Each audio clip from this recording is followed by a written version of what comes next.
Hello guys, magandang araw sa inyo lahat. Ayan, so kamusta na po kayo lahat dyan guys ha? Sana ay mga nasa mabuti ho tayo mga kalagayan guys ha. Ayan, so guys, this is Laking Davao once again. And everyone, welcome back to my channel.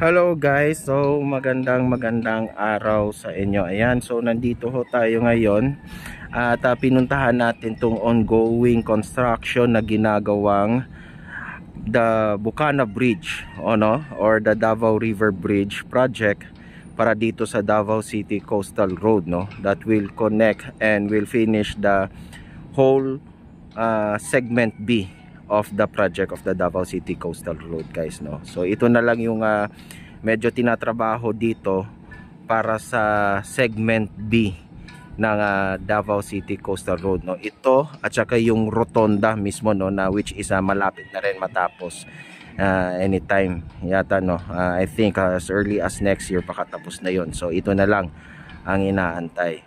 Ayan guys so update tayo sa mga pangyayari dito. So dito guys makikita natin dito ito na pala ang kasalukuyang nangyayari dito guys There are 4 T cranes already.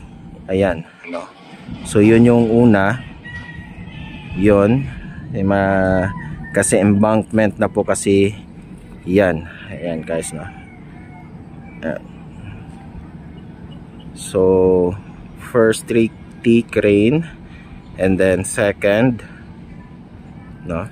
and then the third one and then the fourth one Ayan. Actually meron pa tong isang dito na area banda so ewan ko kung may T crane na, parang meron na ring T crane ako na nakikita. Ayan so ito na ho ito na po ang latest na pangyayari dito sa Bukana Bridge na ginagawa guys. Ang bilis ho ng work in progress nitong ginagawa ng CRBC para sa Bukana Bridge. Ayan, kitang-kita ho natin. Alam nyo guys itong project na ito ay nagsimula lamang nung around February this year. So ngayon November na po tayo, kakapasok lang natin ng November and ito na ho ang mga nagagawa nila so bali 4 na 1, 3, 4, 5 5 na parang ganito yung sa mga poste. Yan yung lalagyan, yan yung mga poste na yan yung magiging parang ang design kasi nitong tulay na ito guys parang may parang cabled actually meron tong 6-span bridge kasi ito so each span meron siyang parang cabled stay na ayan, ganyan yung pormahan niya guys. Ayan, so it will be a 4-lane bridge 2-lane per direction. So malapat siya, actually malapat talaga siya guys kung dito sa ayan guys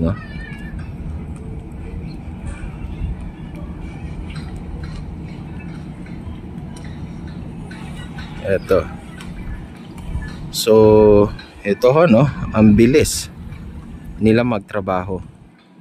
Ayan, so ito rin yung expected natin sa kanila dahil yung gumagawa nito guys ay CRBC or the China Road and Bridge Corporation ito rin yung gumagawa din kasalukuyan nung Samal Island Davao Connector Bridge project or the SIDC project. Ayan, so ito ganun sila kabilis. Actually, dito na side guys, meron na silang ginagawa na parang yung parang ano na guys, no, yung sa ibabaw nitong parang sa mga poste nito. Ayan, ito guys, oh. Ayan.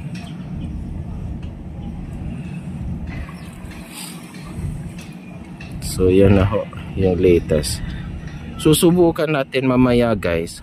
Pupunta tayo doon sa may mismong ano, titignan natin kung masisilip natin ito. Pero actually yung doon kasi pag doon tayo na pwesto ay medyo hindi nakita itong area na ito. Kaya dito tayo nauna guys, no.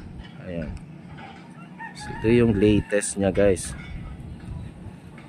So talagang tuloy-tuloy yung kanilang trabaho, no.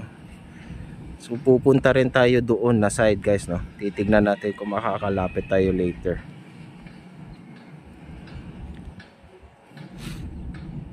Yan, lalaki ng mga poste talaga, no. Lalaki ng ano. So imagine niyo guys, kitang-kita to ngayon guys, itong mga tea crates na naitayo. Actually kahit itong mga poste lang, kitang-kita dito sa may tulay dyan, no, yung Bolton Bridge, no. So next time pag dadaan tayo ng Bolton Bridge, makikita natin yung ganda ng tulay na ito, kasi this is ano guys, magiging iconic bridge din ito dito sa Davao, since ang ganda ng design niya, no. Ayan. And maraming features tong bridge na ito, no. I think there's a lighting merong silang inano dyan, no, na may lighting effect pa ito. So I think mag-i-stand out to pag tuwing gabi, no. Maganda to tignan. Actually nung ano nga guys, sabi ko sa inyo, nung ako ipauwi na ng Davao, ang lapad nito guys, ang kitang-kita na ito sa ano, sa eroplano. Yan din yung isa sa magiging parang magiging, sabi ko nga dati, na parang magiging landmark na rin, na isa sa magiging landmark na alam mo ay ikaw ay napalapag na ng Davao pag makikita mo tong tulay na ito soon, no. Ayan.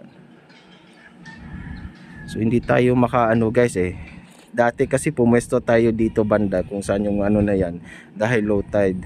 Ayan, dahil medyo maulan, no.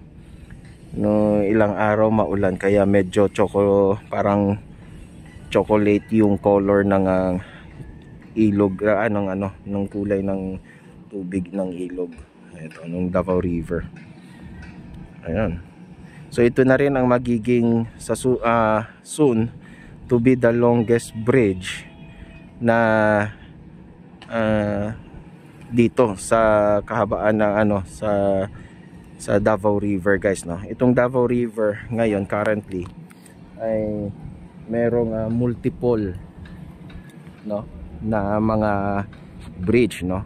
Isa na dyan ay yung pinaka malapit dito, yung susunod dito is yung Bolton Bridge, and then the Governor Generoso Bridge, or much known as the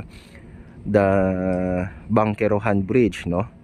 Tapos ang susunod na dyan ay yung sa may no, ay hindi pa, yung sa may, yung parang going to Marfori, no, may tulay din doon. And then dyan sa may diversion road na, no. And then ang susunod sa diversion road na tulay na currently na ginagawa din ngayon ay yung ginagawang tulay na konektado naman ng Davao City Bypass Road project, no, which is expected also to be finished, no, baka next year, no. Actually yung phase 1 kasi ng Davao City Bypass Road project ay expected to be finished by December of 2025. So titignan natin, no. Ayan. So mag-update din tayo doon guys, no. So itong bridge na ito guys, actually, no, so as I said kanina, nag-umpisa ho to nung February of 2024 this year, no. Ayan. So this bridge has meron itong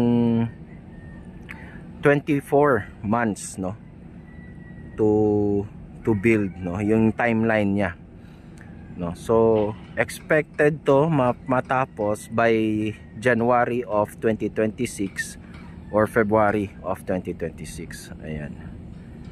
So yun, ang bilis niya guys, no, pero actually napakabilis niya. Ayan.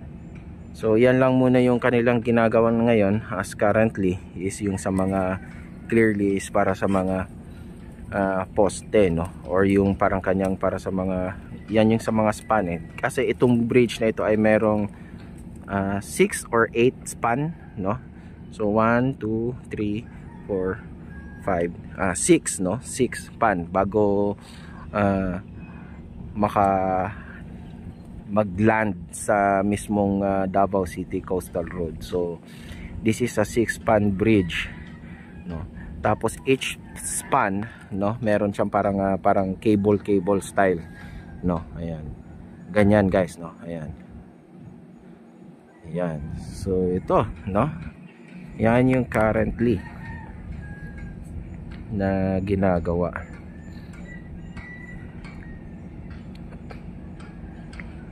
Ayan.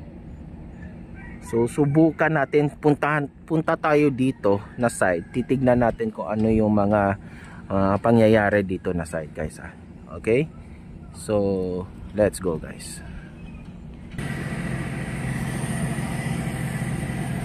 So ayan guys, no, so nandito tayo ngayon. Yung ito na yung section, yung papuntang Times Beach guys, no. Ayan, laki na pala ng pinagbago dito guys. Ito na yung going to Times Beach Rotonda, no, yung sa Tulip Drive. Ayan. So ang taas pala, no,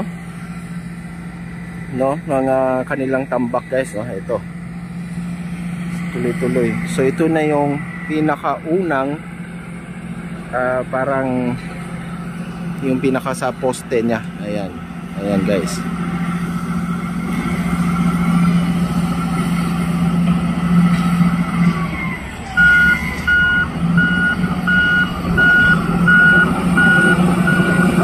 Makikita.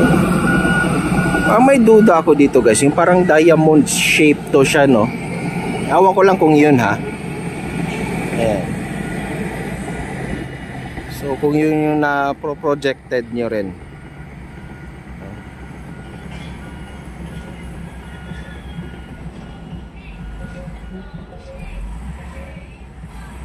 Or just like that yan, pag ganun, tapos kasi hahawak ng mga yung sa tulay mismo. Ayan.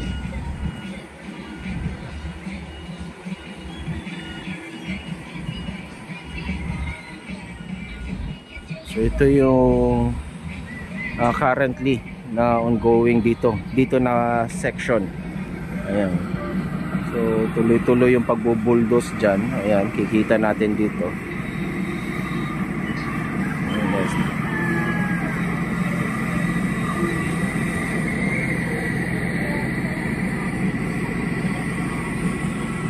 Napakagandang tulay to guys, no, pag natapos to. Ayan. No. So yun, so hirap tayo dito guys, no, makakuha talaga ng ano. Ayun nga, kasi may nagtanong na nga sa akin, dapat daw magkaroon ako no, ba't daw hindi pa ako bumili ng drone. Ayan. So alam niyo naman guys, no, medyo tipid-tipid tayo ngayon, at dahil nga sa mga mahalin na mga bilihin na, no. So ganito lang muna tayo. Aabot din tayo dyan, no? Magkakaroon din tayo yan soon.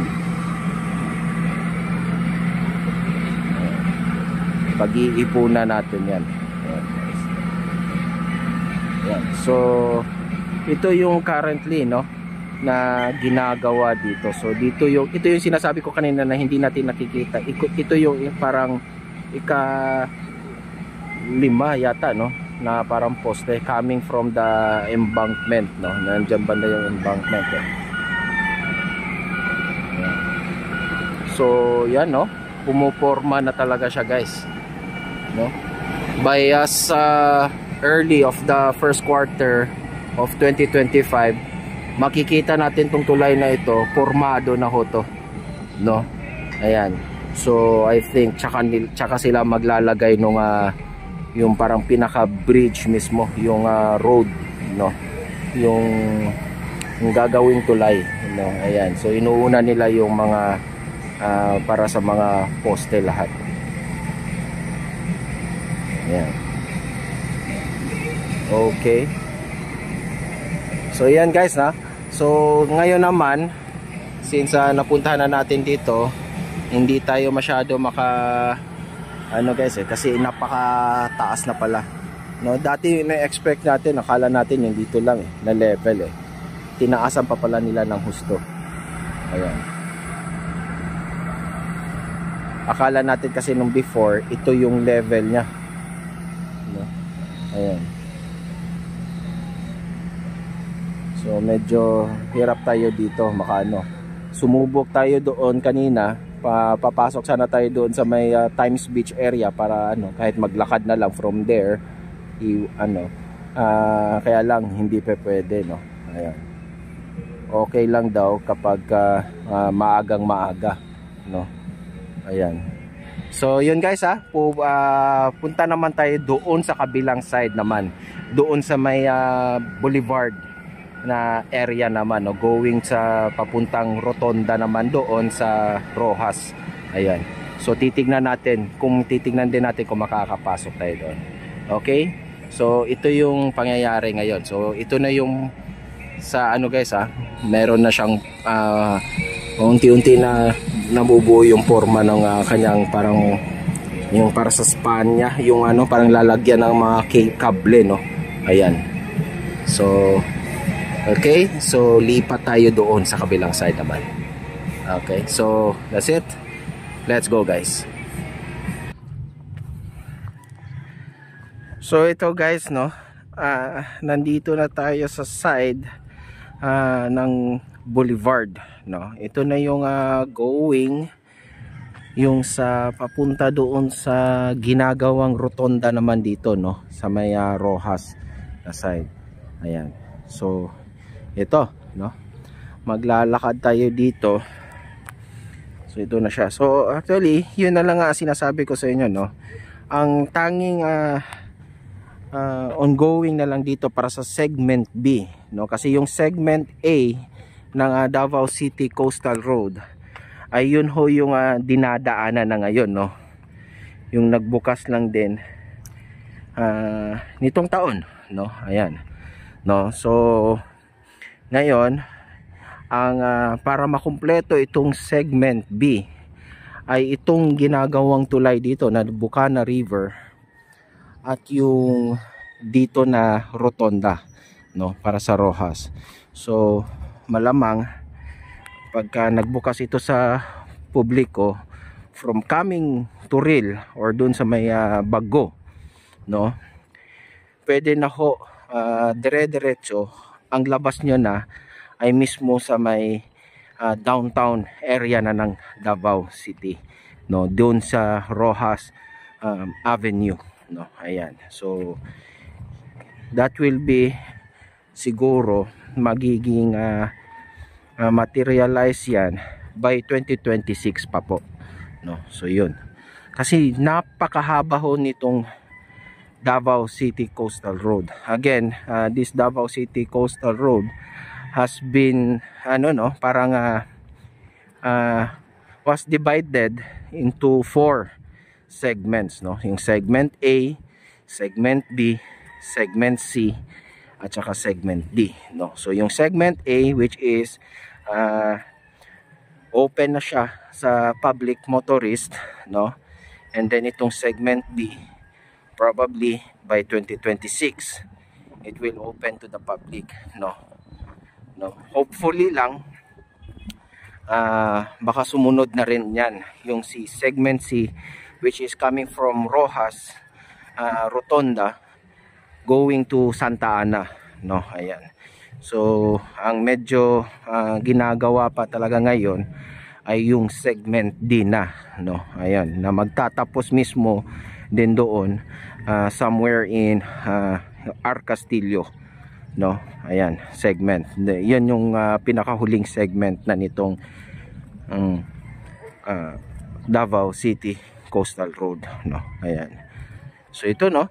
So makikita natin dito, guys, in the future kung lalakbay natin going south tayo, makikita na natin dito palang banda yung mga parang pylons ng mga nung tulay na ginagawa. Ayan na ho yung mga T-cranes na nakita natin kanina. Ayan. So medyo mahaba-haba pa yung lalakarin natin hanggang doon pa, no? So I'll cut first and then doon na tayo mag-update. Okay? Let's go, guys. So ito, guys, no? Nandito tayo mismo sa pinaka-boundary nitong sa ongoing construction dito na side sa may pa boulevard, no? Ayan. So hindi tayo pwedeng pumasok kasi may mga ongoing na works, no? So bawal, no? So wala tayo kailangan naka safety sila no? May mga hard hat, ayan, no? Ayan. So ongoing yung mga ginagawa dito, guys. So hanggang dito lang tayo, hindi natin masyado masisilip. Yun na yung papuntang sa may tulay, no? Actually dito na banda, yan, makikita na dito yung mga ito.